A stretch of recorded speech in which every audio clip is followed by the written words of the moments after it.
ম্যাচের আগে team bus স্টেডিয়ামে প্রবেশ করছে, সিলেটের মানুষ হাত নেড়ে অভিবাদন জানাচ্ছে, কিংবা ম্যাচ চলাকালীন এক ক্রিকেটার এসে ক্যামেরায় কথা বলছেন, ক্যাচ ধরে উদযাপন করছেন, সবকিছু বন্দী হচ্ছে ক্যামেরায়। পরে তো আপলোড করা হবে সামাজিক যোগাযোগ মাধ্যমে। বলছিলাম ক্রিকেটের পাশাপাশি ইউটিউবার হিসেবে পরিচয় পাওয়া নেদারল্যান্ডসের ব্যাটার ম্যাক্সওয়েল প্যাট্রিক ওডাউডের কথা। বাংলাদেশ নেদারল্যান্ডসের ম্যাচ ছাপিয়ে হঠাৎ আলোচনার ডাচ ওপেনার ম্যাক্স ওডাউড। তবে তা কোনো ম্যাচ উইনিং পারফরমেন্সের জন্য নয়, বরং ক্রিকেটের পাশাপাশি কন্টেন্ট ক্রিয়েশনের নাম লিখিয়ে আলোচনার জন্ম দিয়েছে ডাচ এই ব্যাটার। বাংলাদেশ বনাম নেদারল্যান্ডসের প্রথম ম্যাচে 15 বলে 23 রানের দারুণ এক ইনিংস খেলেছিলেন ওডাউড, কিন্তু দ্বিতীয় ম্যাচের আগে সংবাদ সম্মেলনে তাকে দেখা গেল এক ভিন্ন ভূমিকায়।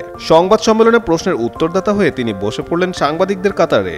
ক্রিকেট ফেলে রেখে হুট করে যেন সাংবাদিক হয়ে গেলেন ম্যাক্স ওডাউড। ভূমিকাটা অবশ্য রসিকতার ছলে নয়, বেশ সিরিয়াস ভঙ্গিতে পালন করলেন তিনি। তার হাতে ছিল ছোট ক্যামেরা, ফোনে ক্যামেরাও ছিল খোলা। ক্ষণে ক্ষণে বিভিন্ন কিছুর ভিডিও নিচ্ছিলেন তিনি। শুরুটা করেছিলেন বাইরে বাংলাদেশি সাংবাদিকদের ডাচ ক্রিকেটারদের সাক্ষাৎকার নেওয়ার ফুটেজ নিয়ে। খেলোয়াড়ি জীবনের পাশাপাশি ম্যাক্স এখন হাত পাকাচ্ছেন কন্টেন্ট ক্রিয়েশনেও। ইনস্টাগ্রাম আর ইউটিউবেও ট্যুর ব্লগ শুরু করেছেন। সংবাদ সম্মেলনের এই ভিডিও সংগ্রহ যে দুই মাধ্যমের জন্যই তা বলাই বাহুল্য। আগেও ভিন্নধর্মী বিষয়ে আলোচনায় উঠে এসেছিলেন ডাচ এই ব্যাটার। নেদারল্যান্ডসের জার্সিতে ক্রিকেট খেললেও ম্যাক্সওয়েল ওডাউডের জন্ম নিউজিল্যান্ডের অকল্যান্ড শহরে। যে স্কুলে শিক্ষা দীক্ষা নিয়েছেন সেটিও অকল্যান্ডে অবস্থিত।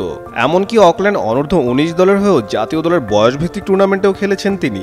অকল্যান্ড এ দলের হয়েও নেমেছেন ক্রিকেট মাঠে, কিন্তু শেষমেশ আন্তর্জাতিক ক্রিকেটের দরবারে হাজির হয়েছেন নেদারল্যান্ডসের হয়ে।